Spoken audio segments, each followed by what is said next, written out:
welcome again to our next edition of Leaders for Humanity, a series where we try to invite and interview people who can offer bridges between theory and practice and offer some phronesis, some practical wisdom in regards to some of the key questions of our time. And today, I'm extremely happy to have one of the most renowned researchers, academics, and writers on the topic of virtue ethics, Alejo Sison. Alejo, buenos dias, and thank you so much for being here.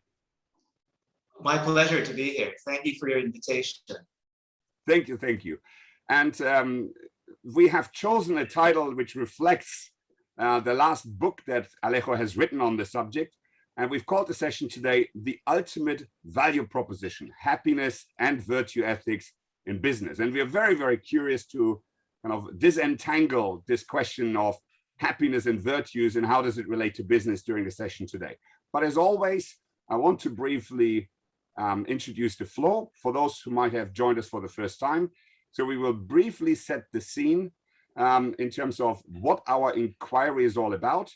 Then we will briefly go into properly presenting Alejo and Antoinette. And Antoinette, I always forget to introduce you. Hi, Antoinette. As always, Antoinette will properly introduce Alejo, and then we will ask him to share a few personal thoughts. And then we will go into the gist of our inquiry, which as always is about good organizations. How can we get there? And finally, we will close out with some final wisdom that people might be able to take away. So what is the good organizations inquiry?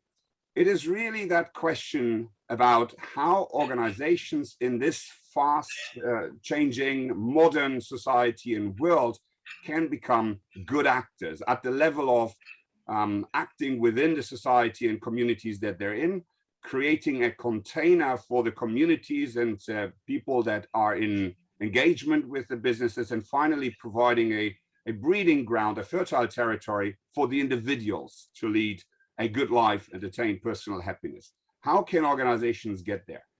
And it is an attempt to bridge different disciplines between philosophy on the one hand, psychology and management science on the other hand, and some of the insights that we get even from politics and complexity science on the fringes.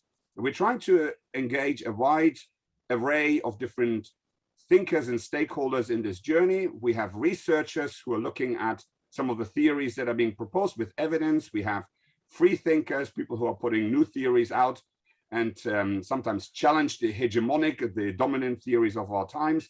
And finally, of course, we have access, and we're very proud of that, to people like Alejo, who can bridge theory and practice and help us to guide the inquiry to some narrative that we can ultimately test with some of the business and political leaders of all times. That's the good organization inquiry. It's going to take some time, but please bear with us and please be part of it. And with that, Antoinette, I would like to hand over to you for a proper introduction of Alejo Sison. Yeah, I will do my very best. So Professor Sison for business ethics was on the top of our list for quite some time. And there are two reasons. One you have already named. I really believe that you are bridging into the contemporary dialogue we have in business, which is not always the case if we come from a more ethics point of view. And the other thing, I really loved your alternative theory of the firm, the common good theory of the firm we are going to talk about in more detail. So, of course, when I say you bridge the dialogue, then I think about your work in regards to corporate governance. So how can corporate governance look differently if it was ethically, if it was coming from virtue ethics, CSR, which others have called corporate irresponsibility, and you might bring the social responsibility back. Finance, another one, not going into that. So you are really a bridge builder between different disciplines, but also towards practice. And this bridge building can also be shown, of course, if you look a little bit deeper into what you're doing. So you were president of the European Business Ethics Framework. You're going to be the president of the Society for Business Ethics. So we can already see where you kind of already do this integrating. And not mentioned on this slide, but certainly to be mentioned, you're also editor of this really good handbook of virtue ethics in business and management. For anybody who's interested in the topic, I highly recommend it. And then, of course, you receive various distinctions. There are always too many to name. That's why I'm not going into that. But we should all know that you were appointed as a full professor at the University of Navarra, but also are professor adjunct or visiting at the Catholic University of America and Georgetown University. So I think that's also very important to know the formal side of you. Now I was also trying to dig a little bit deeper about the informal side of you, and I didn't find a lot. So that's why I would like to give you the possibility to tell you a little bit more about the person Alejo. And maybe we just start with the question, and that's an easy one. Hopefully we can dig a little bit deeper there later. How would you describe yourself with a few attributes? Yes, well, I'm originally from the Philippines, so that should explain a lot. They've always said that the Philippines spent something like 350 years in a convent. We were a Spanish colony. Then the next 50 years in Hollywood, because we were an American colony as well. So I came to Europe for university studies. I did philosophy. I suppose that's something that's quite evident in my work. And upon finishing my PhD, which was on virtue theory, my first job was at a business school. And I really felt a bit like Daniel being thrown in the lion's den, because I wasn't very sure, what am I doing here? I'm a philosophy PhD, okay. I did research on virtue ethics, but I don't have a clue regarding business. At that point, I was told by the department chair, well, look, you've read philosophy, you've read ethics, and you speak English. So you don't really know what really gets you into a job, right? So I was teaching at this business school, and I thought that I should look at the rhetoric, because a problem with philosophers, I identify as a philosopher, so it's not like I'm giving myself a free pass on this, is that oftentimes, without meaning to, we end up preaching to the choir. Mm-hmm. Meaning the only people who could understand us are fellow philosophers. And that's no good, because I'd like to think that we're here at the service of the whole community. Mm-hmm. So my whole point of emphasis was the virtues. But in philosopher speak, you'd say, okay, virtue presupposes nature, which is teleologically oriented towards an end. I'm sure that by the end of this sentence, I would have lost my entire audience. Okay? Because, okay, so what is nature? Teleologically oriented. What on earth is that?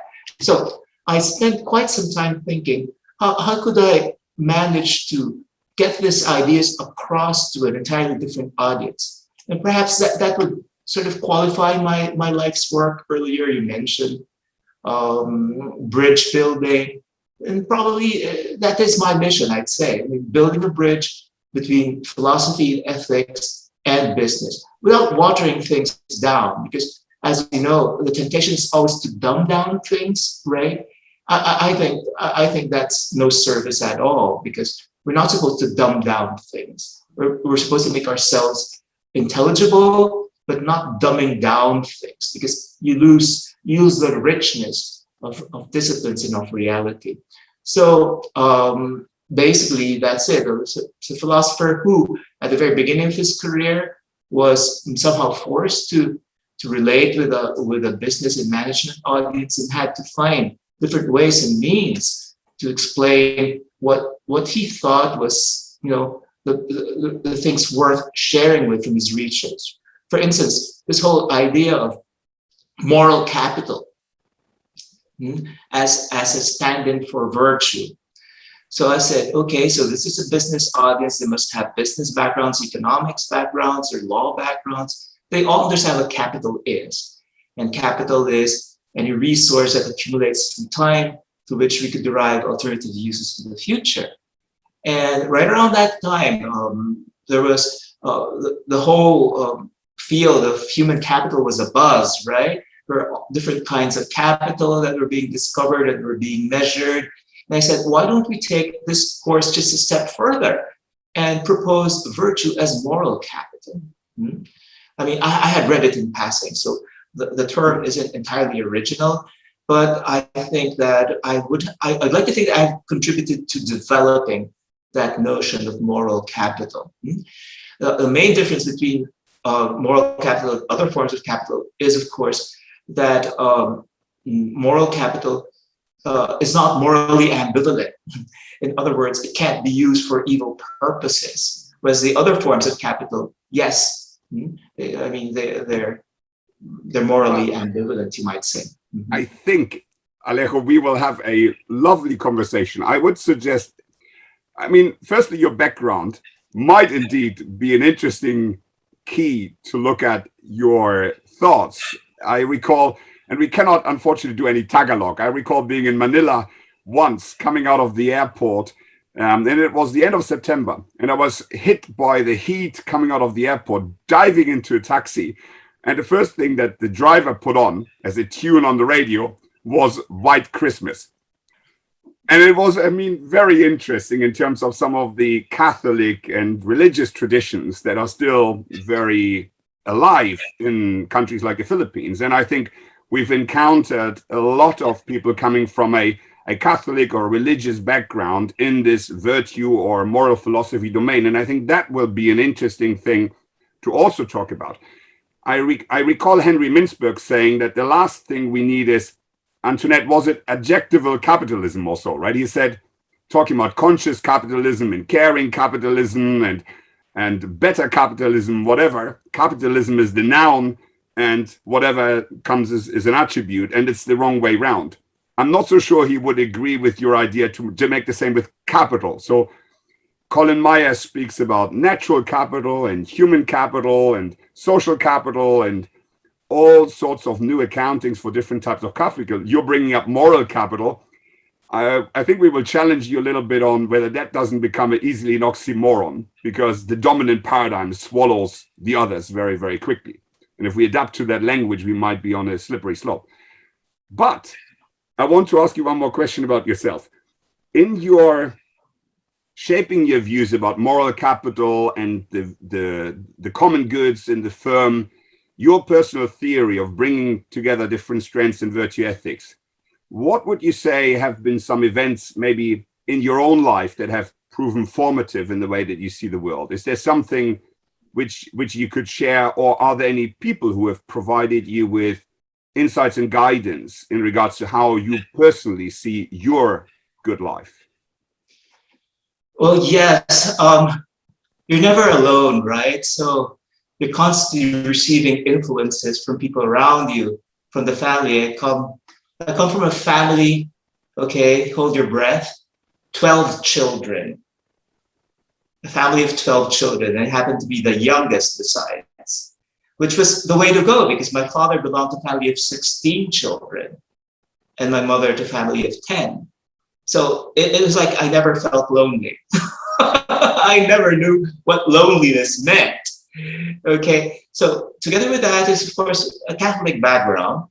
A Catholic background that's where I think we Filipinos are natural with our religion.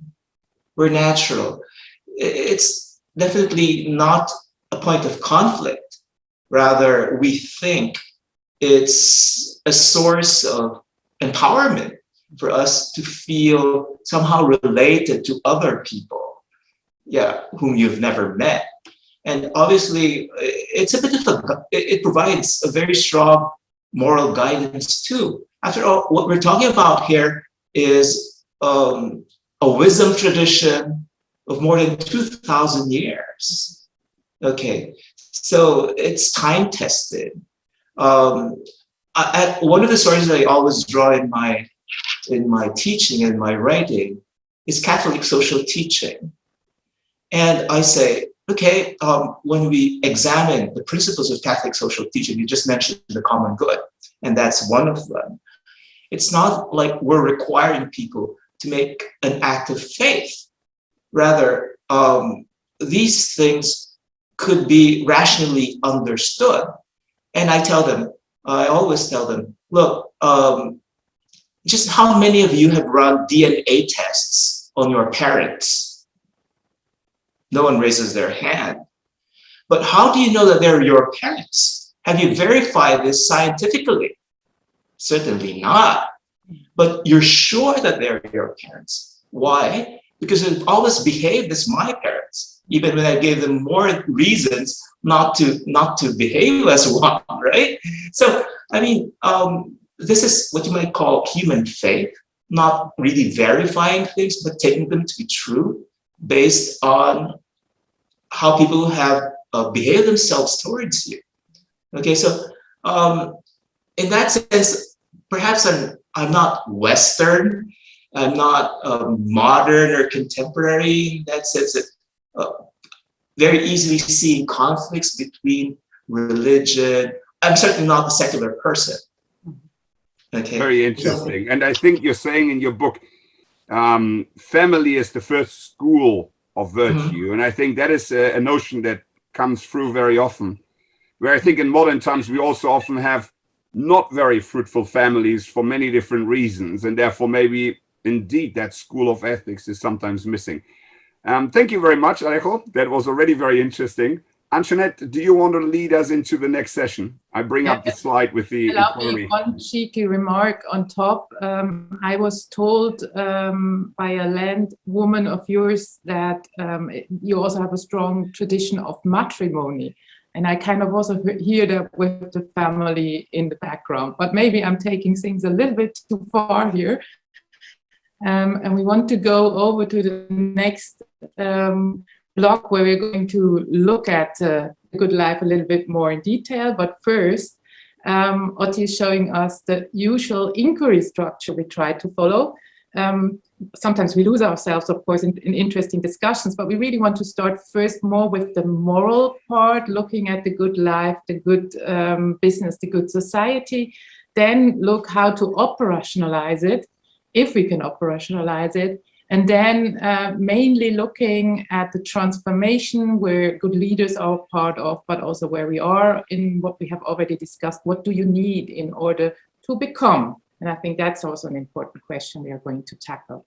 Now, if we're going to this first block, I would really start or like to start with questions on the good life. And I was very inspired by your book on happiness and virtue ethics, where you did it in a very fine way, kind of navigate through happiness research and already early brought in a virtue ethics approach. But in the end, before your last chapter, you are saying, well, they are all not really answering what is a good life. They kind of leave the normative concept completely out of their considerations. And then you take people on what I find a very interesting view, saying, well, there are other accounts which are much more normative, and you name three. You say there was the idea of the right to happiness. There was also the idea of the perpetual felicity, and then we come to tragic happiness. So maybe you can develop the good life normatively along these lines for a starter. The idea of a good life, yeah. The first thing that comes to mind is, I hope not to wreck it, but it's a quote from Alasdair MacIntyre, who's another huge influence in my work. He says, the good life is the inquiry about the good life. Okay, so there are many ways of understanding it. One is it's not so much the destination, but the journey. But of course, I mean, the journey only makes sense if there's a destination, right? So you can't really separate one from the other. So the good life is the inquiry about the good life. And in philosophical terms, I think it's what you call an action, an indemonstrable first principle, without which everything else falls apart. In any given science worth its salt, you have a first principle, which unfortunately is indemonstrable, at least in that system alone. So for us human beings, I think the first principle of our existence is that tendency or inclination towards happiness. Okay? And everything else draws from there. Happiness as eudaimonia. The very term itself is tricky, as you know, because depending on the language, I mean, what does happiness mean? For some, it would be mostly pleasure. For others, it would be doing the right thing, meaning that which is in accordance with the law. For others, well, wealth. But what we're doing there is we're actually sort of already investigating what happiness means. Yeah. And as soon as we see the different options rationally, again, we could devise a method to see which of them is better than the rest. We can compare. Of course, we're comparing, you might say apples and pears, but just the same, you're comparing. And there's certain criteria with which you could judge whether one is better than the other in a consistent way, right? So happiness is, first of all, I always tell the students, because I think there's a very strong undercurrent in our society, that happiness is all about earning wealth, a massive amount of wealth, so much so that I will no longer need the others. So that I could live in what they call splendid isolation. I don't need the others. I don't need government. I don't need the state. I don't need my boss. I don't need my neighbor who's always getting in the way. So I'd sort of build a huge fortress and build my castle. Yeah. And I tell them, well, this is not going to work. Why not? Because you see, we are social or political beings. Now, how do I get that idea across? I say, okay, who of you doesn't have a navel, a belly button? I see, once more, I see no hands going up. So if you have a navel, you have a belly button, what's that telling you? That's telling you that you're here thanks to someone else, thanks to other people. And that's just going to be the way it is. I mean, live with that. Yeah. So we are social beings. We always need other people. And then I also tell them that, look, what we're looking for is not something you could achieve isolated from the rest individually. Rather, all the other people have to be able to achieve it at the same time as you do. Okay, so that's how I bring on the idea of a common good. Yeah, so the sort of a recap, the good is not simply something that we all desire, that we wish for, that we feel an inclination or tendency towards. It's just one dimension. There's another dimension which is equally necessary. The good has to benefit us, because there are certain things that we crave for, but in the end, they don't benefit us.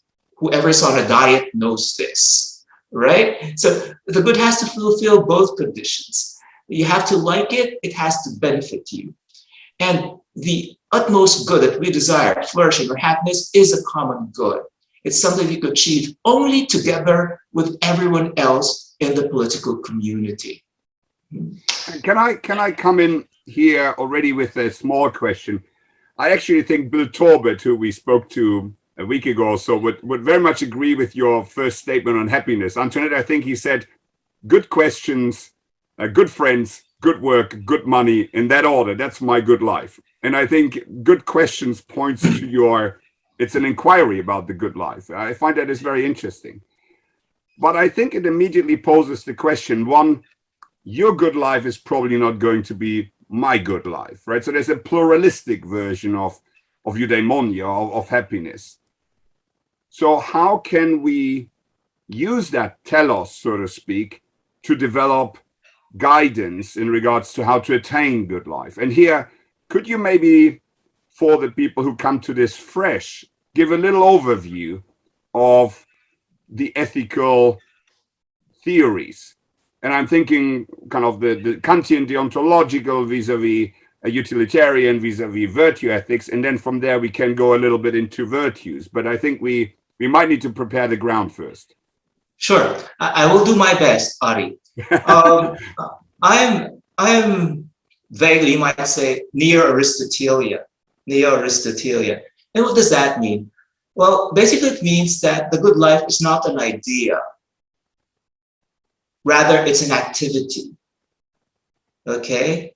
It's not an idea, it's an activity. The good is an activity. something that we do, that we engage in. Why is this so important? Because Plato, who was Aristotle's teacher, thought that the good was an idea. Hence, in that frame, it would be enough that some really brilliant fellow saw the idea and told everyone else about it. So he had a master plan, and people just had to fall in line, do as they were told, and it would all work out. Obviously, this is a recipe for disaster, right? So what Aristotle says is that the good is not an idea. At least when we're talking about flourishing, it's not an idea. Rather, it's an activity. And it's an activity that we all share. Hence, the need for joint deliberation. And I think here we have common ground with other philosophical traditions. So obviously, the starting point is plurality. Yes, everyone thinks they have what they consider to be the best version of the good life. So what do we do when there are disagreements? Let's talk about it. Yeah. So speech, language is the killer app. It's what makes us as a species very successful. So it's not strength, it's not speed, but it is intelligence manifested through language. But is that, sorry, Alejo, if I interrupt, I wanted to get to this idea. You say Plato, would you put Kant into the same corner to say, Kant says, legislate yourself, you can with a rational process get to what is universally allowed or good, vis-a-vis utilitarian, you can look at the outcomes and do a cost-benefit analysis. So you seem to be closer to a Habermasian kind of perspective of dialogic ethics. And if we all talk about stuff, something might be derived, which is contingent but normative, so to speak. Does that make any sense? That makes sense. Contingent but normative. Although probably the presuppositions would be different. First, regarding Kant, nowadays when you speak of happiness, at least college-aged people would think of pleasure, right? They think of pleasure. Now, I think something similar, I mean, here in Spain, they say, oh, a night out drinking beer, having fun, that's happiness, right? You get older, you say, that's not really happiness, yeah? You can't stay out so long anymore, right? So, yeah, but my whole point there is that I think Kant, at least in this particular point, was very similar to college students nowadays. He thought happiness was pleasure. And obviously he says it has to be something else than pleasure. It has to be, self-regulation in accordance with a maxim. Yeah. So, well, that should explain it. Yeah. But at the same time, at least in Kant, if I remember correctly, there were certain, as I said, not exactly metaphysical presuppositions, but I say logical analytical presuppositions. Yeah, like a community of inquiry. Yeah, well, sometimes you might say, well, the transcendent subject, but perhaps we've grown out of that. No one would accept the transcendent subject. So we get to Habermas and speak of, the community of people who are engaged in research. There has to be certain deliberation, a joint deliberation, and sometimes, well, hoping for the best. Hoping for the best, because you never really know how deliberations are going to end, right? So my point is that's part of it. Why? Because what is the option? The option is violence. The option is making use of force. And no one can really force you to be happy, no less than someone could force you to love another human being.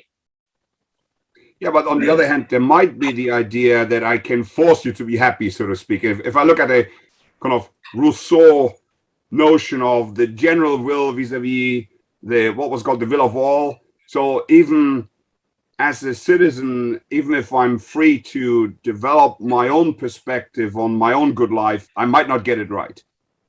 And I think from a developmental perspective, psychology would support that notion, right? If we look at Erickson or Kohlberg or whoever, they would probably say you're in an epistemological trap so that you won't necessarily see what is good for yourself.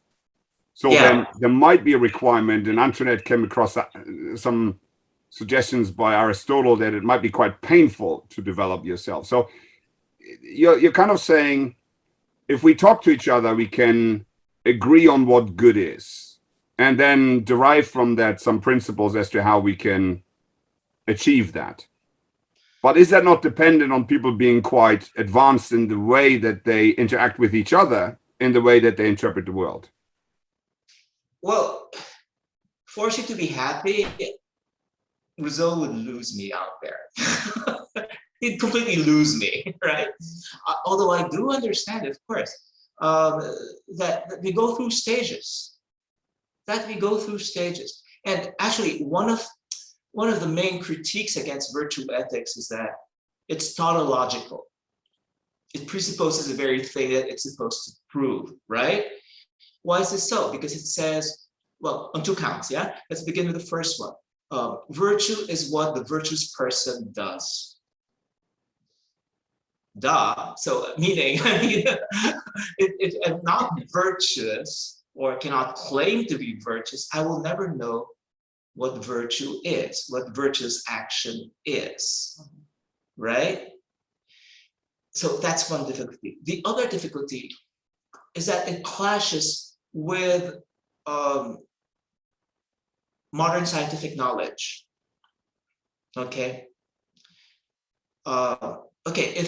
If we had a discussion regarding the good, then all of a sudden I came here with numbers, with facts and figures. Okay. Who do you think would carry the day? The person who comes with numbers, facts, and figures. Why so? Because that person is presenting objective data, which is anyone could verify. It's universal in terms of time and place. Yeah. So, I mean, it wipes out everything else that's based on subjective experience, on knowledge that has accrued through time to a person, through narratives. That is immediately, I mean, crossed out as unscientific. Yeah, because and this, of course, is the death knell for virtue ethics.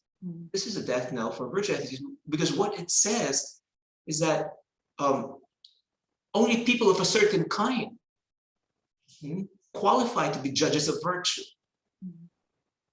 So it's not something that a neutral third-party observer could distinguish. Yeah. So in a sense, it even sounds a bit elitist, right? But that's just how it is. This has an explanation, of course. And what is the explanation? I mean, I think we've referred to developmental moral psychology a lot, and it's a transition. Okay, so first we have what we call vicious people. Vicious people like doing evil and they won't do it otherwise. They enjoy doing evil things.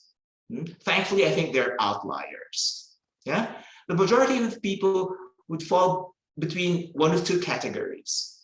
First, the acratic person, meaning the person who knows what they should be doing, but nonetheless experiences a weakness of will, that they are unable to do what intellectually, rationally, they know they should be doing.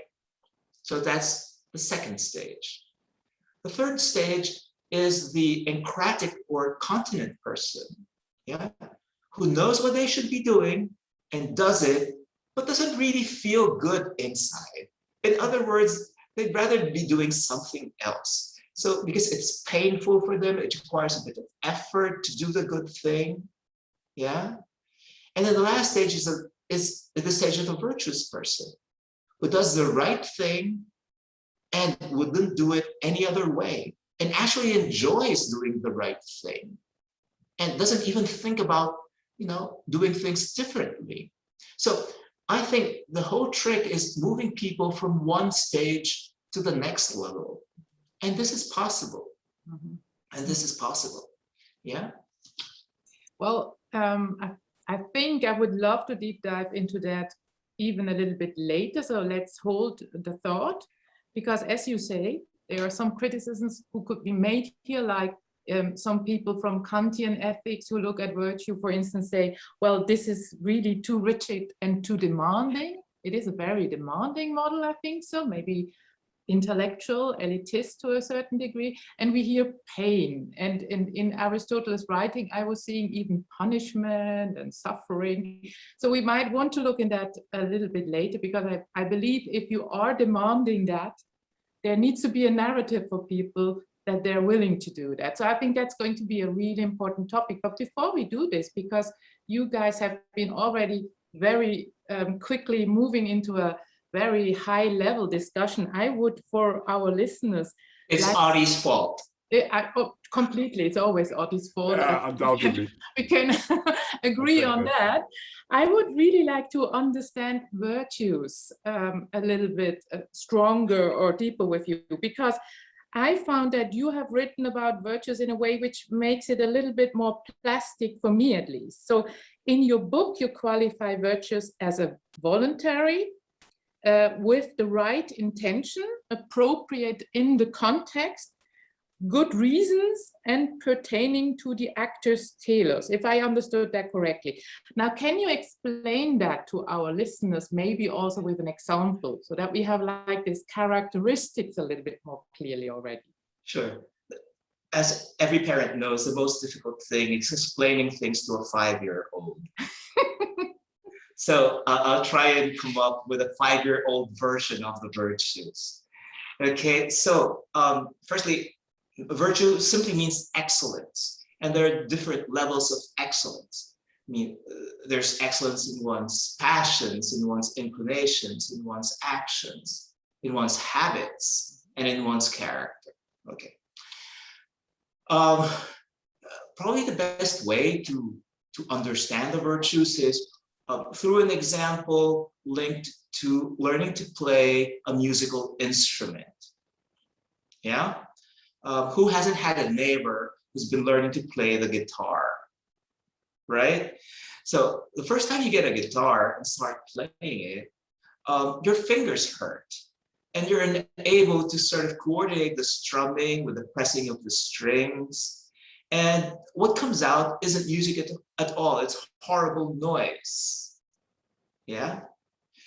But if you insist, if you persevere, time will come in which, well, you'll be able to become a more or less decent player. How? Through repetition, some form of instruction, and, well, native musical talent too.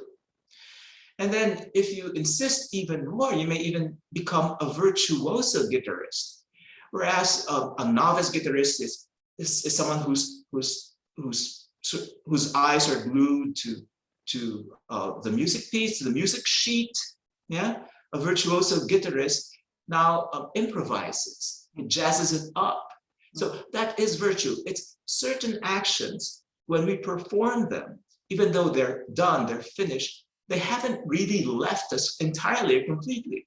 They leave a trace. And what is that trace? It's an inclination, a tendency to perform actions of a similar class with greater ease, with greater pleasure, with greater freedom. So I think that's one example. Another example would be learning a language. In my university, more than 30% of the students come from out of Spain. So that means, I remember several years back when there was this volcano in Iceland that was erupting, but the majority of my students were from Iceland. And I said, I think you've been duped, because they were thinking that coming to Spain would be like going to Barcelona, to Malaga. It so happens that the closest beach to Pamplona is like 2 hours away. In any case, so they were stuck here in Pamplona without San Fermines. Yeah. So, okay, if you have to learn a language, the first few days, the first few weeks, it literally sucks, because you feel like I mean, you're dumb, you don't even know what you want, you can't express yourself, the feeling of frustration is just so great. But little by little, you even stop translating from your native tongue to this new language. You start to inhabit that language, and whatever it is you want to say, like sort of flows effortlessly. It's because you've already acquired the virtue, the skill. So virtue is a moral skill. It's a moral skill, and this is the main difference, because of musical skills, mechanical skills, they could be used either wrongly or rightly. Yeah, an expert chemist could poison someone without that other person finding out. Yeah, although he could come up with a miracle drug too. Virtue as a moral skill, as I said, like moral capital, it could never be used for evil purposes, but it is a skill. No, I find that very helpful also in your book, where you kind of really explain how you get to be an accomplished practitioner, let's put it this way. That is the same learning process, and it transforms from actions to habits to character. So that's a very nice one. But I'm still struggling with the moral content. How can I make really the distinction what is moral or not in a virtuous? And I think that's where I try to go with. It has to have the right intent, it has to be according to telos, it has to be appropriate to the context, because here you gave us characteristic.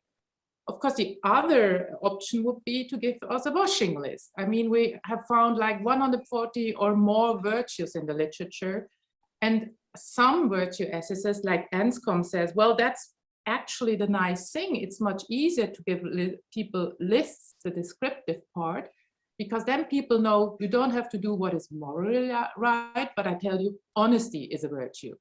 So what is this moral character? Can we kind of try to bring more clearance into this regard? Yes, Antoinette, while listening to you, some thoughts came to my mind. Firstly, that we're living subjects. In other words, we're changing. And what virtue does is that it transforms us. Meaning, I've never played the violin. Yeah. So, I mean, the street musicians, I think they're doing great. Yeah.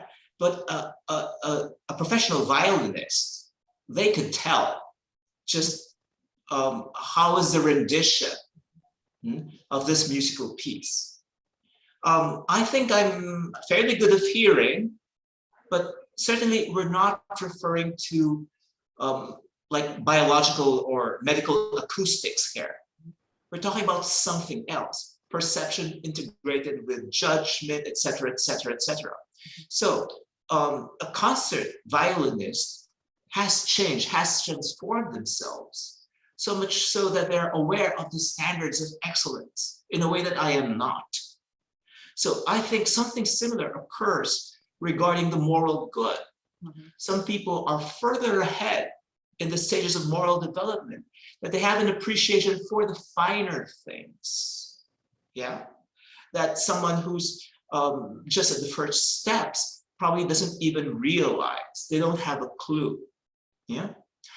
How is this done? Well, there are many ways, but one is practice and the other is instruction.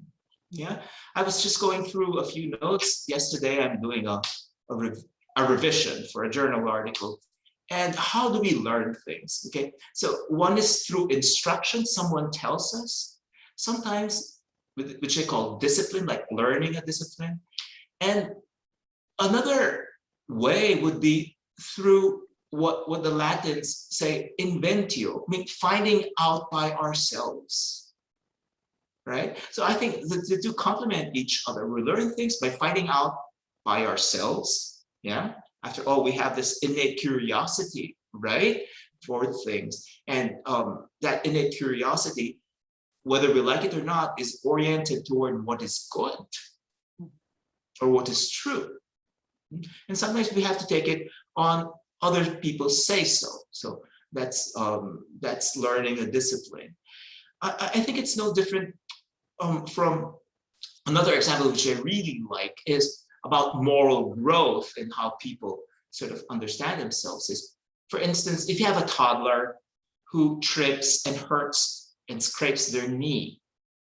Now, for that toddler, the only thing real, the only thing important is pain.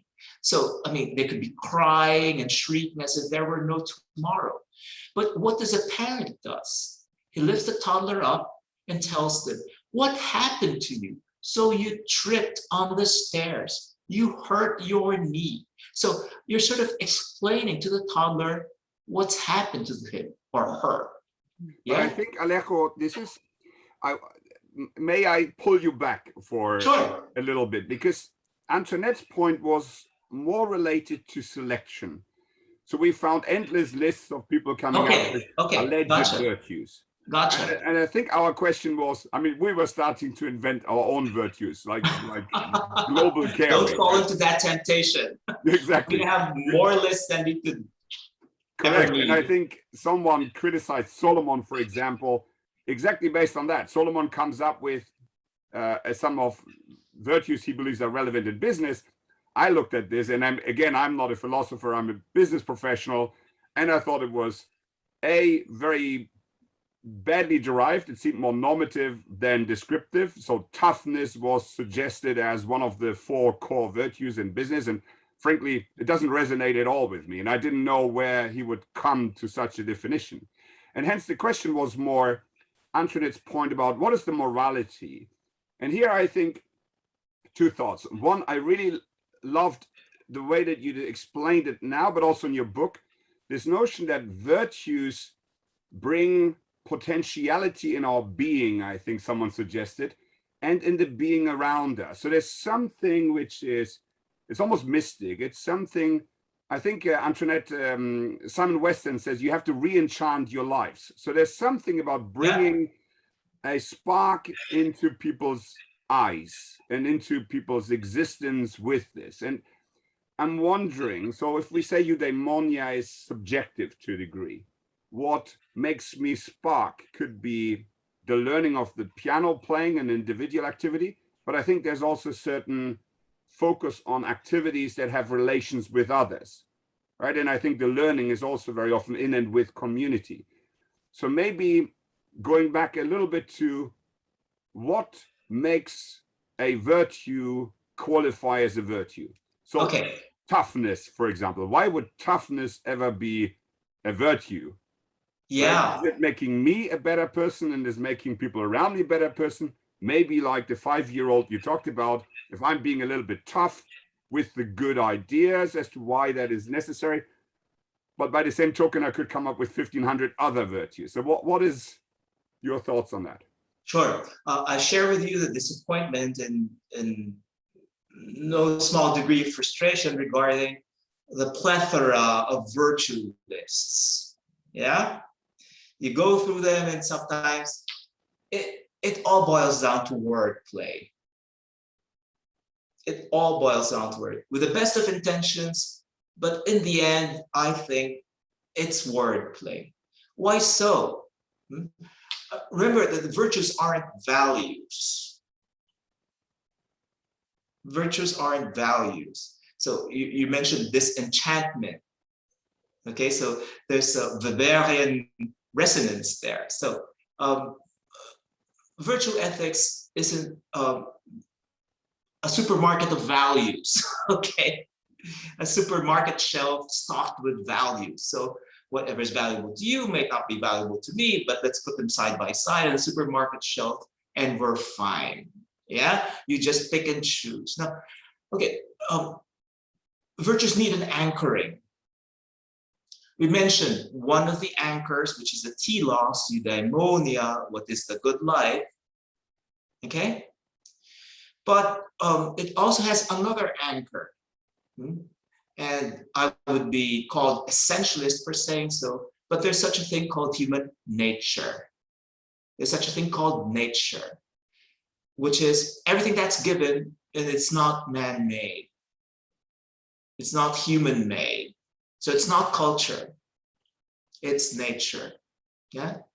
So traditionally, virtues have been sort of classified in accordance with tendencies of human nature. Okay, I always explain virtues. I always explain virtues by saying that we are rational animals. Okay, so we're part of nature. We're part of nature. How do we know we're part of nature? Because we've got bodies. Yeah, and having bodies means that we have to eat, that we have to clothe ourselves, we need to reproduce, so forth and so on. Yeah, so if you focus on the different powers of our nature, like riding piggyback on each power is a virtue. Meaning we all have to eat, we all have to drink, right? But we have to eat and drink the right amounts, the right way, at the right time. Not only for terms of health, but also for terms of self-control. But that sounds a bit like the functional argument. It is. It so is. Speak, what helps me survive, what helps me flourish. Where does essence come into this? Karel Sanford talked a lot about essence, and it sounded to me a little bit like what makes us unique as opposed to what all humans share in regards to nature. Is there something which in the virtue connects me to my soul, to my essence, or is it it more about keeping myself alive? Yeah, so as I said, I always say we're rational animals, which means that we're living beings. And if I tell them that all living beings have souls, even a slug has a soul, you could just imagine the eyebrows rising in class, yeah? Because they think souls are like ghosts, right? I mean, these are all children of Descartes after all, right? So they think that one side is the body and the other side is the soul, right? But I'm not Cartesian in my anthropology, yeah? I'm not Cartesian in my biology. And I think ethics rests on biology. Yeah? Interesting. But there's also this notion of axiology, which Stefano Zamagni was talking about, where I think there's an argument to say virtues cross the boundaries or integrate aesthetics and normative morality. So there's an element of beauty in the flourishing, which might resonate with this uniqueness that I bring out in me with virtuous practicing.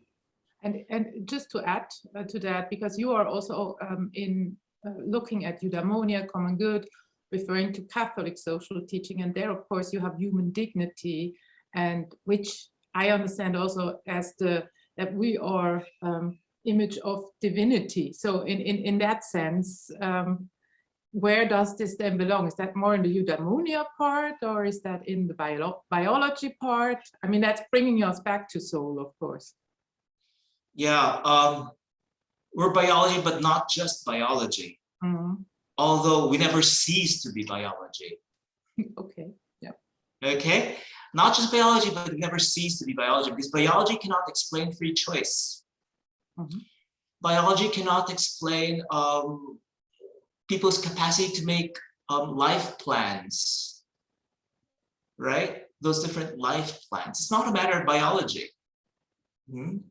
So we're not just biology, but we never cease to be biological. Hence, lately I've been getting into AI ethics, and I've had to struggle with the whole notion of artificial moral agents. From a Aristotelian perspective, I think there's no such thing as an artificial moral agent, because in order to be a moral agent, you'd have to be alive to begin with. Yeah. So if you're just a matter of, nuts and bolts screwed together and some smart programming, you're not alive. I mean, even a 5-year-old knows that. Yeah. So, yeah, I mean, perhaps I'll leave it at there, because otherwise we'd going down a different route, which isn't exactly where we're supposed to be heading. Yeah. But it's very interesting, right? You can see we're still trying to make, I think from our vantage point, virtues more concrete. So if we accept the idea that there is an argument that people seek happiness, which seems to be supported in different language by both philosophers, at least neo-Aristotelian philosophers, and positive psychologists and positive organizational scholarship, so to speak. So we agree we are drawn towards flourishing. Then the question becomes, what does that entail? And I think we've said the good is a dialogic element to a degree. We have to talk to each other to figure out what the right things are. At the same time, it's experiential. So there's a, you said virtues are about habituous dispositions to act. Good acts make me a good person. Actually, an act can only be good if I am a good person. So there's a interrelation between the acting and the being, which I think again is quite peculiar to virtue ethics. Yes, I think I'm ready now to sort of proceed. I mean, thanks to your lead, Otti. Perhaps this is a time to draw in MacIntyre. Because Aristotle was, of course, a pre-Enlightenment, pre-modern person. Yeah, so probably he wasn't as aware. He didn't have a very acute historical sense nor a sociological sense. Remember, for him, being human meant being Greek, being a citizen of the city-state. Now, we know that isn't true. We know, as a matter of fact, that that isn't true, experientially. Okay, so this is where I think MacIntyre would come in. He has some sort of a triple level notion of virtue. The very first level refers to what he calls practices. These are socially complex activities which have internal goods, meaning goods that cannot be achieved or obtained through any other way. And that the standards of excellence, virtue means excellence, could only be known to those who are engaged in such an activity. Yeah, okay. And most importantly, the goods of these activities aren't zero-sum. They could be shared. These are common goods. So think of playing the violin. What is the object? Becoming an expert violinist. You can't be an expert violinist by playing chess. There's only one way. It's path dependent, which is playing the violin. And if you insist on playing the violin, if you persevere practicing through time, your perception of music improves. So the standard of excellence transmutes, the transmutation of values. Yeah, the standard of excellence becomes better, and you're able to reach that. And if I teach people in class to play the violin, and they learn and they become better, the general level of violin playing rises. So it's not zero-sum, it's something that can be shared. Okay, but this is just the first level of virtue, because MacIntyre says that we're not violinists 24/7. No one is. So virtuous actions have to be embedded in virtuous lives, in virtuous biographies. Yeah, so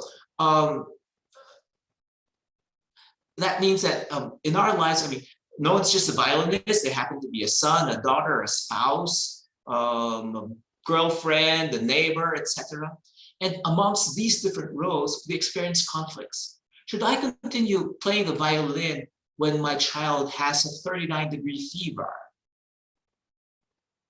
Probably not, right? What I should be doing is to bring my child to the hospital. Yeah?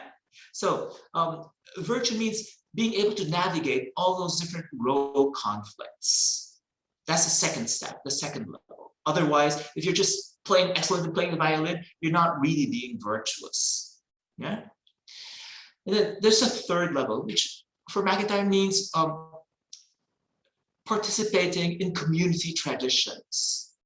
Participating in community traditions. So, as I said, virtuous acts enrich not only the individual but the whole community. Yeah, because it's something that can be shared, something that can be participated in. Now, the whole community has a say because it affects them on the standards of excellence.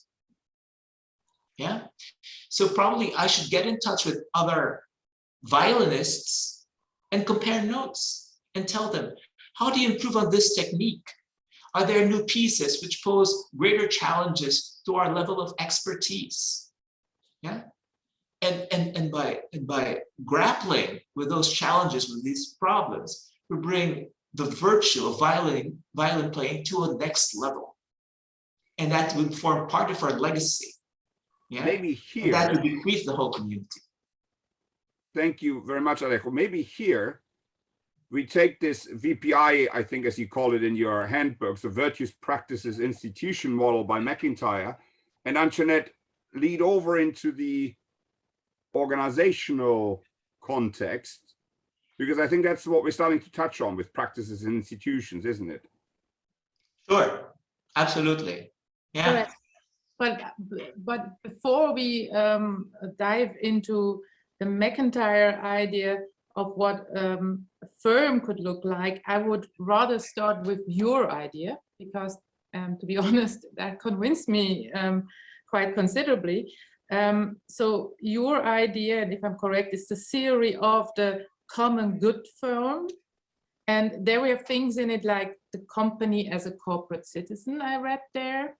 We of course have the intermediate association. We have the common good. And so I think it would be useful first to look at these different layers. So what do you mean by the company itself being a corporate citizen?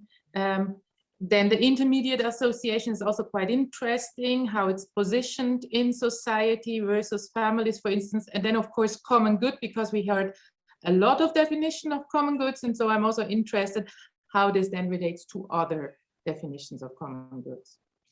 Yes, so very much in the background is, you might say, a Platonic idea, which is the city is a magnified image of the human being, yeah, and the human being is the city writ small, which is a way of saying that each one of us, we possess different powers, different faculties, different abilities, and the trick lies in integrating all these different abilities, powers, and potentialities, both in the human being and in the city. Yeah, I'd like to underscore the fact that ethos in Greek means at the same time character and culture. Okay, so moral character and individual's character is what culture is to a city. You know, what at every given moment is considered to be the best way to do certain things that you have to do anyway, right? So that's it. I mean, I make use of this parallelism and freely move from one element to the other.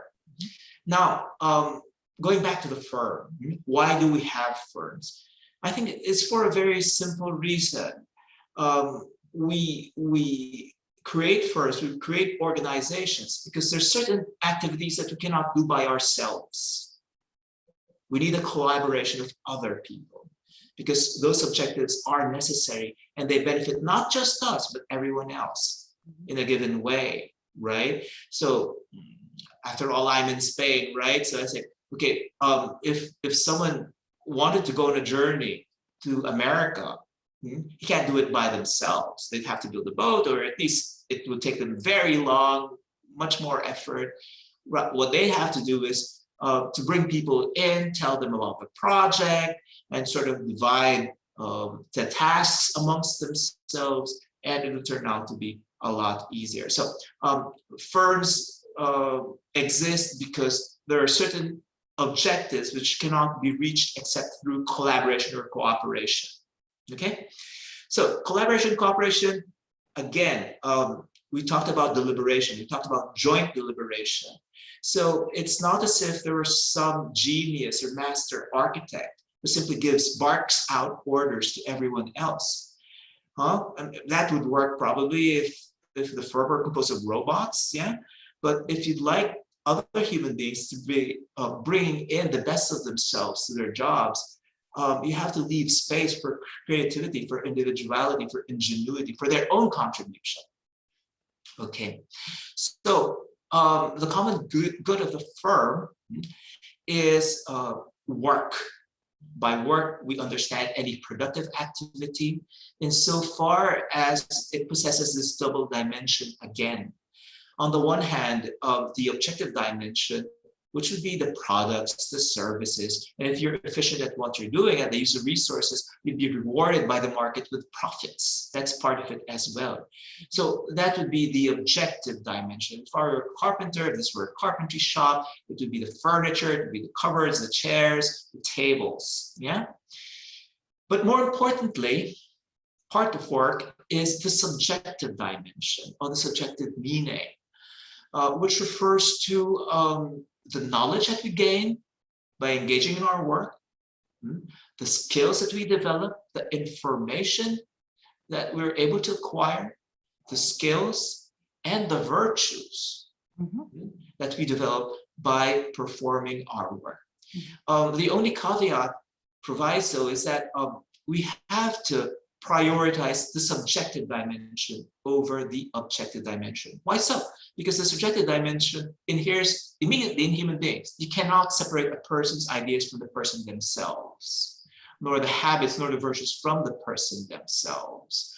So in a nutshell, I think that's the common good theory of the firm. Common good theory of the firm simply means that the firm's objective cannot be reached individually. It's a collaborative effort. And in that collaborative effort, AKA work, we have to prioritize the subjective over the objective dimension. Yeah, I mean, I think here you probably really go a large step over what we know from Simon, who came up with a very similar idea, or Mary Parker Follett or Barnard, in saying that we have to prioritize the internal before the external, before profit. I'm just going to translate that now, excellence before profit, if I understand that correctly. Now that of course opens all kinds of questions again, because other thinkers before have kind of seen the firm to be able to do that. But I think it often hinges then on the implementation, let's put it this way. And so maybe that's even a good place to start with. One is a very important part of the implementation, and you've written about that, that's corporate governance. Now, if you look at corporate governance, that would be this internal, external, how to compose that in the right fashion. And maybe you can enlighten us how that can be done differently than it's done very often. Yeah, actually, the book on corporate governance, but there are two books which I thought needed some translating for a business audience. One was the Nicomachean Ethics, and corresponding to that effort is the book, The Moral Capital of Leaders, Why Virtue Matters, which is my take on the new Aristotelian ethics for a business audience. Now, the book on corporate governance is The Politics, is Aristotle's book, The Politics, translated to a business audience, to a managerial audience. So the focus there is, well, yeah, happiness, eudaimonia, is not independent of the question how the city, the political community ought to be governed. They're very close. You can't have one without the other. Yeah? And at least from Aristotle's thinking, it was all about the education of the prince. So you have this whole genre of literature about the education of leaders, and that's a politics. Yeah. So we go through the different forms of government, the true forms of government, meaning those which prioritize the common over the individual good, and the false forms of government, those which prioritize the individual over the common good. And then in each one of them, there are different varieties depending on the number of people who actually govern. If it's a monarchy, it's just one. If it's an aristocracy, a few, yes, and then the mixed regime. So I follow that schema of things and I look for corporate examples that will illustrate or exemplify, illustrate these different kinds of regimes. Yeah, and to end up with saying that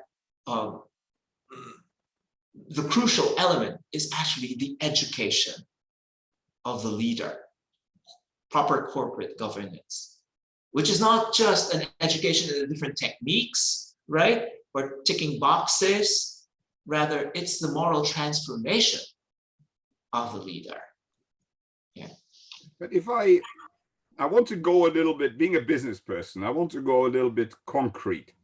So I think in your common good theory, you're talking about a prioritization, as Antoinette summarized, so to speak, of the common, of the internal good. McIntyre would probably call it vis-a-vis the external, and profit.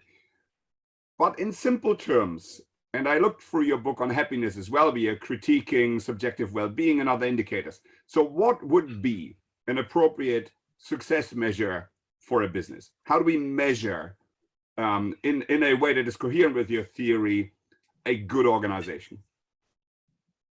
You have to be a good person first. For everything else, I mean, as I say, for everything else, there's MasterCard, right? But that is a little bit cheeky, because are you familiar with that advertisement? For everything else, there's MasterCard. Yeah, there's of course. Visa. It's cheeky, and it's also a little bit against what you usually write, because I always push back and say, well, there can be a lot of good persons. If we have bad institutions, then the goodness is flying out of the window. Which would be McIntyre's view, right? He would say the institution is corrupt, whereas the practices are Exactly. not. But you started by saying the objective of the firm is to do something together, which individually we couldn't achieve, which is to a degree, a utilitarian definition of it's about the outcome, right? So arguably now you're saying it's actually not about the outcome, it's about the good actors. And somehow, if we look at CST or if we look at virtue ethics, there's always this integrative human development as an integral part of it, which will also link with Bob Keegan's version of the deliberately developmental organizations that is more in our territory. So what is it? Do we measure the firm in as much like a political system, it produces, in inverted comma, good people? And how would we ever measure that? Or do we measure good outcomes, or a combination? In practical terms, what is your suggestion? Yeah, sure, absolutely. We need outcomes, but not at all costs, at whatever costs. Because as I said, more important than the outcomes are the skills, knowledge, habits that we develop. Now, there's a bit of ambiguity here that at least has to be acknowledged. And it's the following.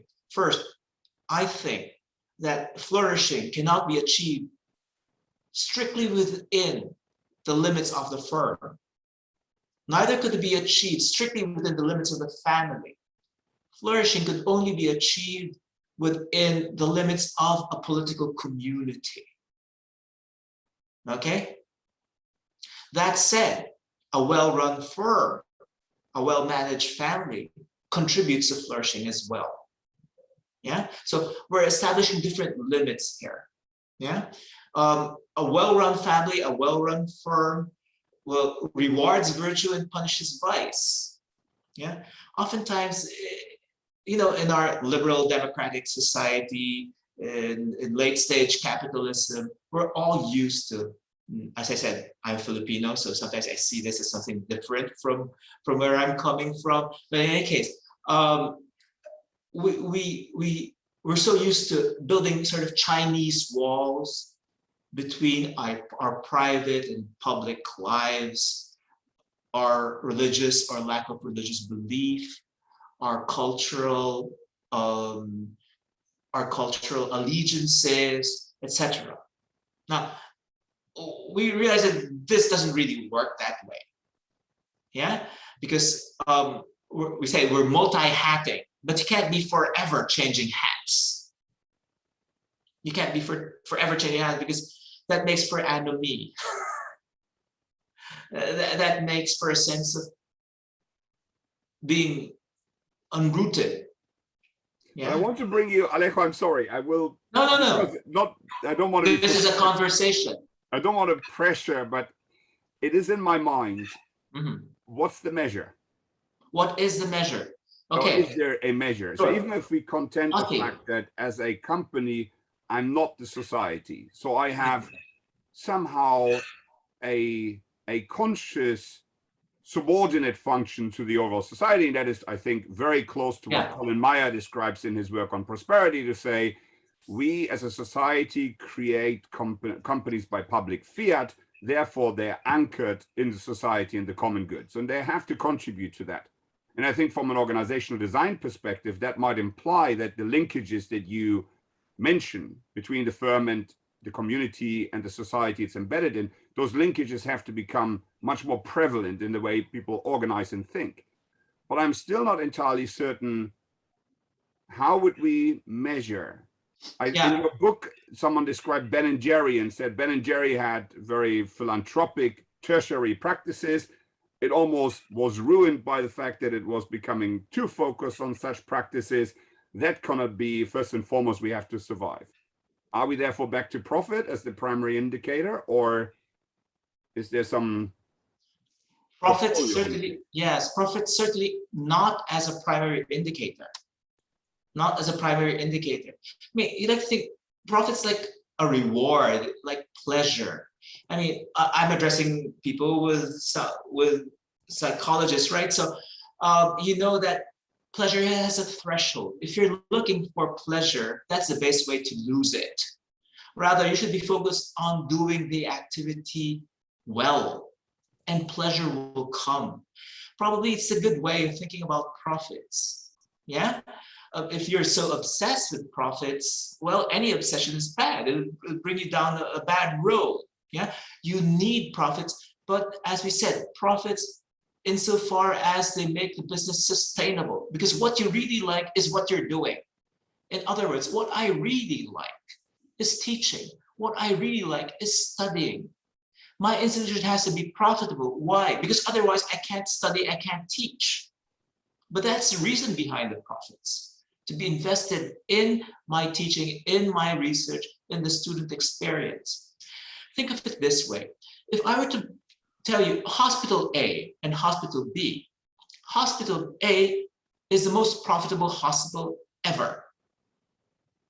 Yeah, you might think that that's a proxy for treating the patients well, but it may not be the proxy for treating patients well. They just must be, you know, so profits focused that they make you go through diagnostic tests which aren't really necessary.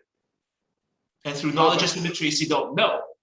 I will go back to Antoinette, because this is, I think neither would it necessarily be a sign of effectiveness of the hospital that I'm enjoying my activity as a cardiologist, so to speak, right? So I think what you're probably pointing to is a mixture of the outcome has to be sustainable, and it has to add value to the recipient of my activity to a degree, at least in the context of the firm, because that was the objective, to serve the customer or the patient.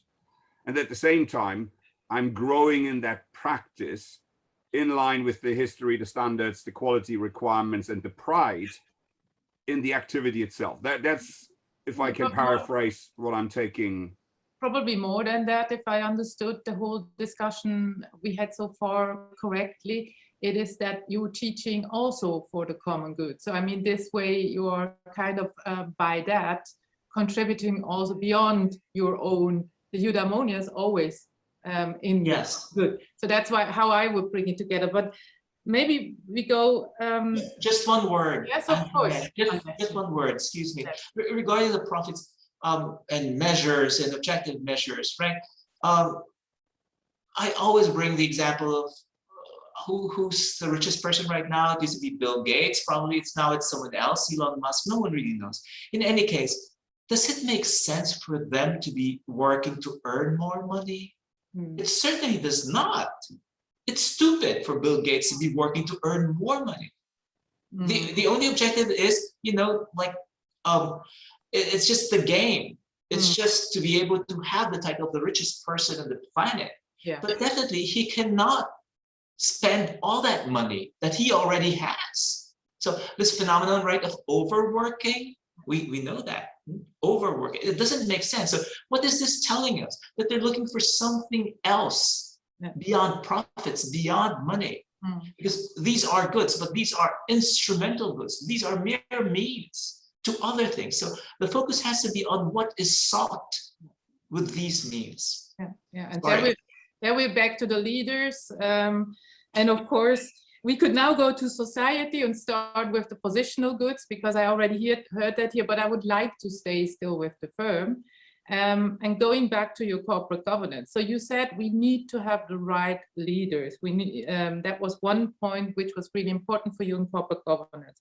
And what I found here is your own kind of washing list, but it's a nice washing list, where you were saying, well, we have to look for transparency, honesty, temperance. We kind of already touched that a little bit now with what we were discussing, and justice. Justice and loyalty to the Constitution, another important thing. So maybe you don't find that important any longer, but here we do have virtues. Here we have an idea from a practical perspective. How would I have to pick the CEOs? And I think they're not picked like that. We do have more narcissists, unfortunately, than what you were saying here. Maybe you can elaborate a little bit on that. How should we select the CEOs? How are these virtues important in selecting? Or would you say, no, that's taking it too far? Yeah, this is always a problem for me, because in the end, people are looking for lists. And lists and recommendations, these are objective rules which everyone and anyone should be able to understand and put into practice or implement in their own organization. Yeah, I mean, quite early in my career, I remember one of the first consulting jobs that I got was for a mining firm run with foreign capital in the southernmost island in the Philippines, which was at that time had an Islamic secessionist problem. And well, they needed, I don't know, a corporate code of conduct and some suggestions about embedding themselves in the community. And then, well, I even traveled there. It was the only time I traveled to that island. And soon enough, I realized that all they wanted was to tick a box regarding their government permit. Yeah. So of course we could do that, but it isn't really serious. Yeah. Because if we could come up with a wish list and it were true and it were readily implementable, forget about practical wisdom. Forget about practical wisdom. Why? But what we were saying all the time is that virtue depends on certain activities in your biographies, and certainly my biography is different from Antoinette's and from Otti's. Yeah, we have to live the virtues differently, and it also depends on our community traditions. Yes, so it's non-transferable. The only things guidance we could say are very general and abstract. So sorry, Otti, I can't indulge you with a wish list.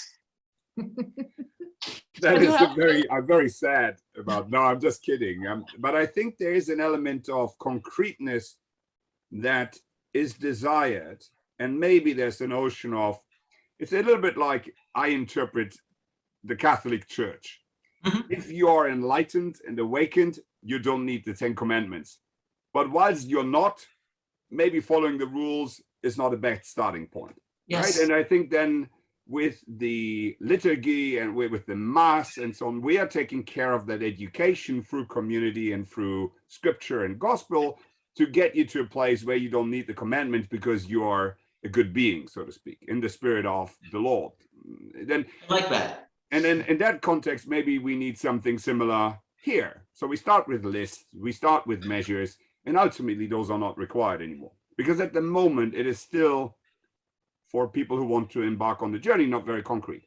But I think we will get to the transformation part in a second. I wanted to ask one more question on Excuse me, Otti, may I interrupt you very Of course you briefly? can. Yes, okay. What is the takeaway? Yeah, one way to say, what is the takeaway? Instead of a list, it's understanding a story. It's understanding a story. You referred earlier to the Catholic tradition. The Catholic tradition, the Gospels, these are stories.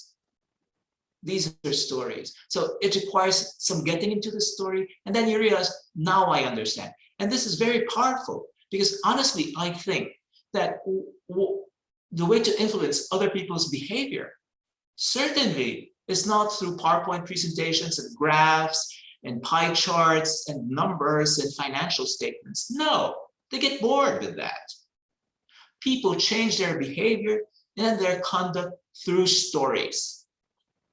Yeah, you tell them a story with which they can identify, and they realize the pros and cons of the alternatives, of the dilemmas, and how there is growth in the characters. That's how you change their behavior. The only risk I see, and so one what came up was in, we talked with Bill Torbert about Bill Slow and Coffin, the Protestant priest, and in one of his books, he writes about the hermeneutics of testimony, and he's suggesting bearing witness to the phenomenon, like Jesus's disciples, so to speak, is one of the most effective ways of bringing people on that journey. So I would agree with the storytelling. One thing, though, Antoinette and I are trying to describe in our work is how morality and management link. So if we started to create an organization tomorrow, how would we try to build an environment that enables virtues?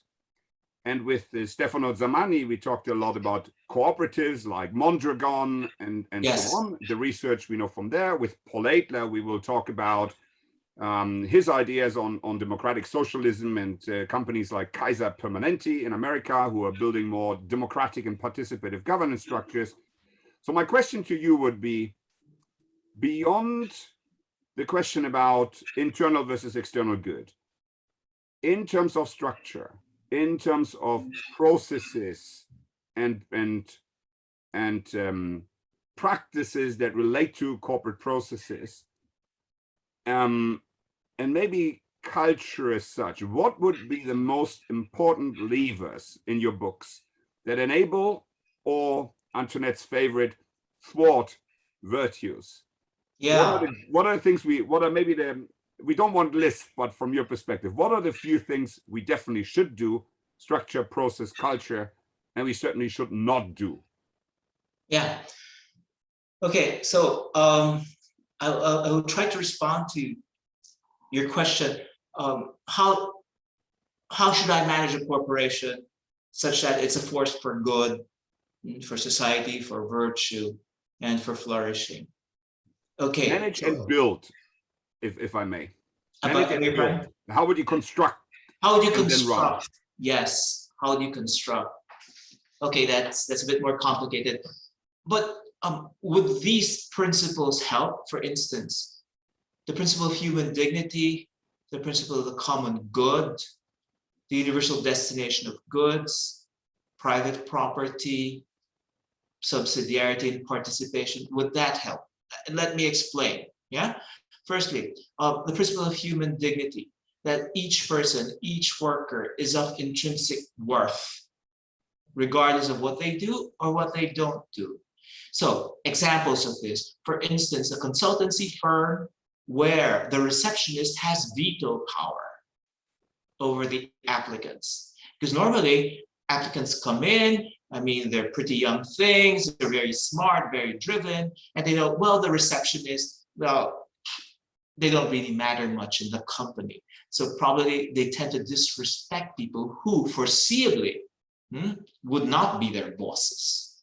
But having a receptionist saying, okay, I have a veto power, you better not disrespect me. Yeah, I think that's a very procedure, right? That could be very much incorporated in the selection process. Yeah, and it speaks to human dignity, not simply because someone earns less than me means that that person is less than I am. Yeah, human dignity. Now, the common good. The common good means team players. So we also know that if you're giving incentives, let them be team incentives rather than individual incentives in marketing, for instance. Because otherwise, I mean, they'd be competing against each other when they should be working together for the firm. The idea of a common good. Yeah.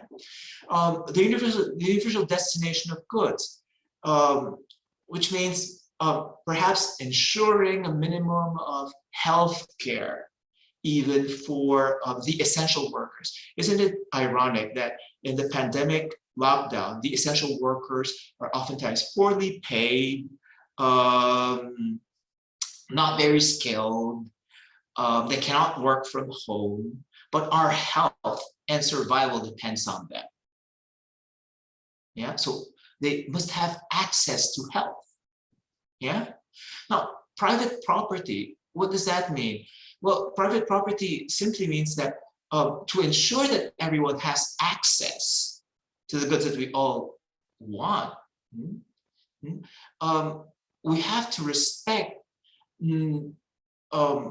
property rights, because otherwise what we'll have is the universal tragedy of the commons, because we know that people take care of the things they own. For instance, there's a lot of talk right now about this open office floor plans, right? Open space, yeah. Open space office, and that doesn't seem to be very good for thriving, right? Because, well, I guess with the, and we know the CST aspect of private property, of course, where the Bruni, I think, would suggest private property also is very deeply ingrained in our neoliberal capitalism and is also creating very often the wrong incentives. So he's saying we need to relearn to kind of own the commons without owning private property underneath. So I think on property, Antoinette, you want to come in, but I think there's more to be said. I also can remember that you have written a juxtaposition to the commons firm, and the commons firm, of course, means shared property. So in that sense, it's also quite interesting there, because you can always read that in Catholic social teaching, it's this private property. And forbid me to say that, and that's completely lay person. I have no idea whether this is really the case, but sometimes I have a little bit of the feeling that it has to do that it's also a bit offending off against communism, because communism is devoid of any divinity in that sense. Maybe I'm completely wrong, but the economic of Caritas as well has a lot of shared property, and it's not only private property. So maybe you can enlighten us a little bit on that. Final point, Alejo, if, like Paul says, we're in the 99% economy where 1% of people own 99% of the assets, right? And the 8 richest people in America own 40% of the assets. I think property might be part of the problem in its current configuration rather than the solution. Not even talking about financialization of the economy, as again, Colin Meyer talks about. We have now people who are totally disconnected from the firm, owning financial shares in it, but having no interest in the going concern anymore, because they're maximizing profit by trading in their interest. So I think private property has a Janos face, has both good and bad. Yes. I mean, I acknowledge that there's been misuse of the principle of private property. I acknowledge that. But private property is previous to all these ideologies. Private property is previous to capitalism or neoliberalism. Yeah, it simply says that to ensure that there is enough and as good for future generations, you have to put walls. Yeah, but it also says that universal destination of goods trumps property rights. Meaning, if someone is in dire need, that person has a right to food, to water, etc. Yeah, and I mean, I don't know. In the US, okay, this is a caricature, but I mean, I don't mean offense to our American friends, but in the States, oftentimes, if it's yours, you could do with it whatever you want, and the rest will never have a say. So for all I care, if it's your money, you could go burn it, send a rocket to Venus. Yeah, it's yours. I mean, we have no claim on that. I think that isn't true. I think that isn't true. I mean, there's some solidarity here that has to be lived, right? Yeah. So the right of use is not the same as the right of having, right? And I think, or of abuse, because some people, there's a right abuse. Abuse, yes. Corporate irresponsibility that Antoinette started us off with. Absolutely, yeah. Okay, but I think we will, and maybe Alejo, if we can come back to you at some stage, we will try to elaborate even further on what are the structures, what are the processes, good or bad, that we believe would support a theory like yours. But I think it will require some further iterations, because we are coming from a world where we are looking at very specific archetypes, be it sociocracy or holacracy, or the higher model Rand and Ha in China, and the professional bureaucracy with Weber or Henry Mintzberg adhocracy. So we're looking at very specific organizational types, and we're trying to see whether they would support or not some of your principles that you outlined. So subsidiarity or the common good. And I think this might require us giving you some, if you're willing to entertain the dialogue, of course, but giving you some concreteness over our territory where we are thinking. But Antoinette, would you want to take it into the transformation part? Yes, of course. We have touched on various issues already, and I think what we have understood very clearly, it's a lifelong learning journey. It needs a lot of reflection, or in Aristotelian terms, it's a practical wisdom. It's a lot about the formation of integrity, so that you really move and are able to imbue the actions into character. So I think there are a lot of things open for me in this regard here. And the first thing, and I was told by Otti already, well, this is always if you do development, it still strikes me as a rather uncomfortable, thinking heavy, and sometimes even painful process. So this natural kind of, I feel this is the right thing to do, takes a lot of effort. Now, why would I say that? I say that because I also teach in HR that we have different generations. The evidence is not really great, but we know, for instance, for the US, is that we really are in the age of narcissism and self-confidence. So I would then say, if we have on the one hand this description, and on the other hand, what it takes to become this virtuous person, is there any hope at all that we can move towards that? Or how would we kind of accomplish that? How can we help? How can we enable, even in this time, and maybe with that generation, this move? Sure, I hear you, Antoinette, and I empathize with you, especially perhaps because of the fact that oftentimes a temptation for us professors is to be out there to please the students. Why so? Because there are student evaluations. And if you want to get tenure, if you want to hold on to your job, if you want a raise, well, you better get good student evaluations. But how could you get good student evaluations and still be a good ethics professor? I mean, an ethics professor, if they're doing their job, they have to be breaking eggs. You can't make an omelet without breaking eggs, right? So perhaps it's not all shows to tell the students that in an ethics class, you're not here to win brownie points, okay? So I actually tell them, look, if you get an A through cheating, well, you be the judge. This is a business ethics class, and you get an A, yes, but through cheating. You be the judge. I don't have to explain it to you. Yeah?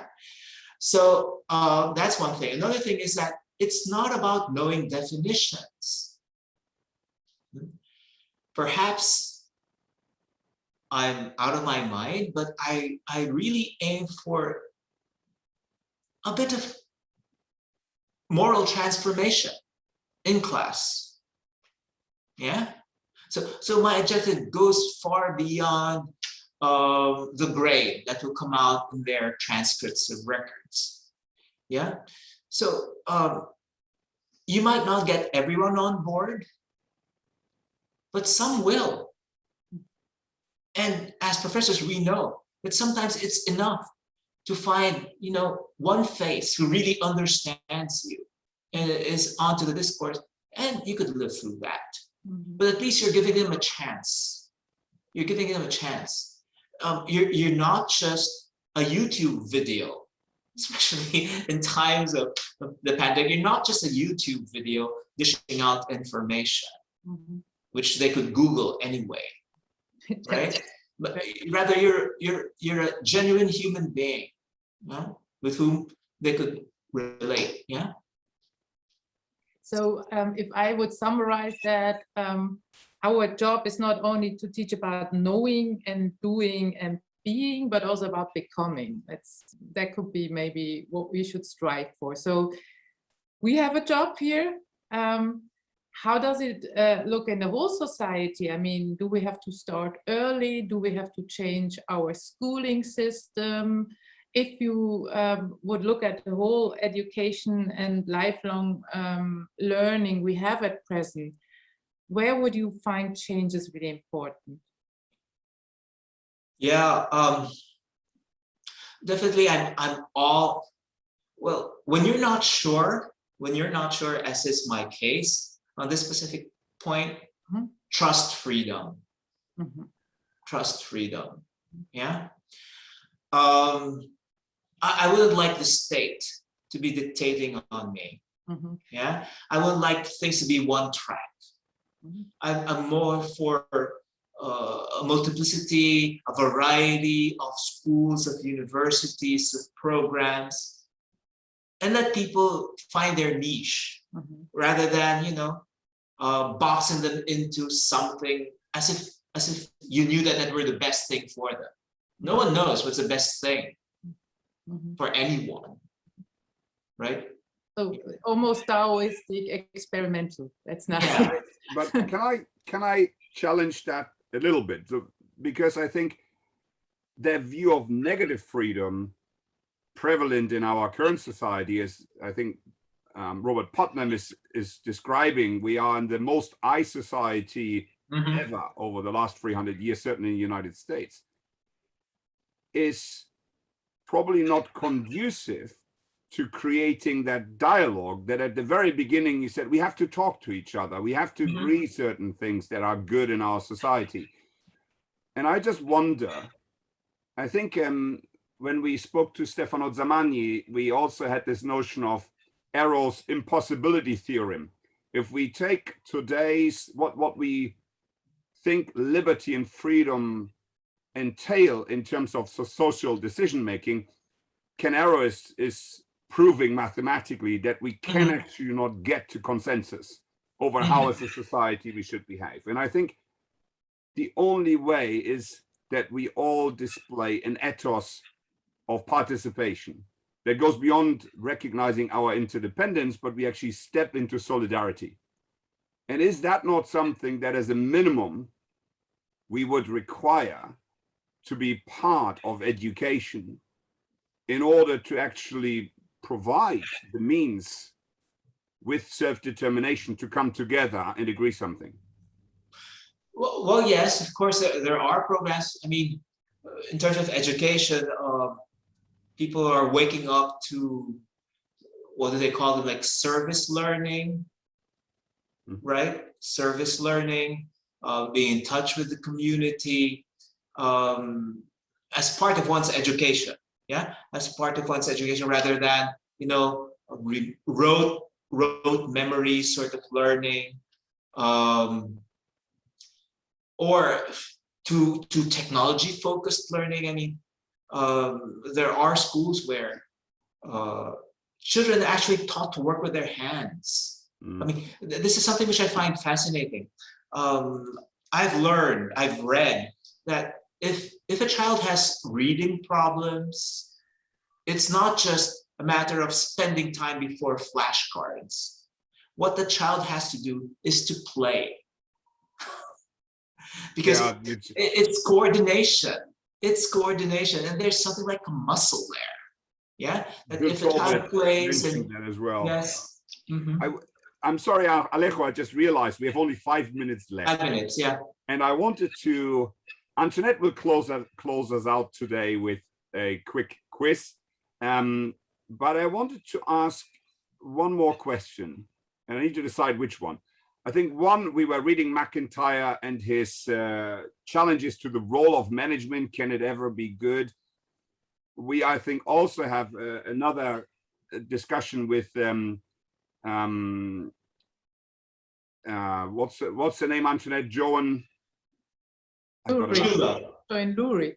John Lurie, about the relevance of roles in organizational role analysis. So what connotation have roles in an organization setting in terms of their specific morality, both on the enabling and on the potentially dangerous level? And I think with Carol Sanford, we talked about the need to step as individuals, as leaders, into different roles in our lives to have positive impact on society, which links to Henry Mintzberg's view on rebalancing society. We have to be more than just a leader in an organization. We can step into different roles in society to become agents of potentiality, agents of good. So I think this whole role theme in the transformation could be another one that is worth investigating. But I think my final question will be something else, which will be spirituality. In the last chapter, I think, of your handbook on virtue ethics, you touch on, or the people you are summoning touch on, the notion of spirituality in business. So where would you put spirituality, or this movements around mystic consciousness increase, so the Ken Wilber type of thought? Where would you position that vis-a-vis virtue ethics? In human beings, there's always more than meets the eye. I have a friend who works at Carnegie Mellon, and he's very much into technology, of course, and AI ethics. And he says the whole problem, his department, is that people think that we human beings are computers. So I say, well, that's a challenge to enter into dialogue with such people. But I think there's more to human beings that meets the eye. So purely chemical, electronic processes do not explain, do not even come close to what is behind a human being. Yeah, and we know that. Sometimes you just have to trust your instincts. You know that there's more there than just biology, chemistry, neuroscience, psychology, etc. And we have to acknowledge that. So spirituality is not bad, so to speak. And Simon West then re-enchanting our lives, I think Antoinette might be then a good idea. But thank you very much, Alejo. And over to Antoinette for the quiz. Yeah, I would have loved to go deeper there with belonging and believing, but I think we really run out of time, and that's why we are going into the quiz. And the idea of the quiz is that you just, it takes us maybe 1 or 2 minutes, that you answer spontaneously. So I just come up with some questions, and the first one is, if you had a magic wand and could switch roles for a week with a powerful person that can change the world to the better, who would it be? I give you 4 options: the Pope, Xi Jinping, Greta Thunberg, or Joe Biden. The Pope. Okay. See, I said that to Otti as well, but we seem to be on a different plane than Otti here. So, what is the biggest problem with society today? The lack of love, the concentration of power, or the abandonment of faith? The lack of love. Okay. The biggest change needed in business ethics is becoming a more integral part of the business schools, writing more airport business ethics books with alluring narrative, or reaching more out for consulting CEOs on business ethics matters. B. Okay, great. I'm looking forward to read your airport business book then. Then what is your most important tip to enable personal happiness? Exercise. Yeah. Your most important change in organizations to become better citizens is what? So that they become better citizens? No multiple choice here. No. I really don't know. I'm sorry. Okay. And then the last one, if you could change one thing in the world to make it a better place, what would it be?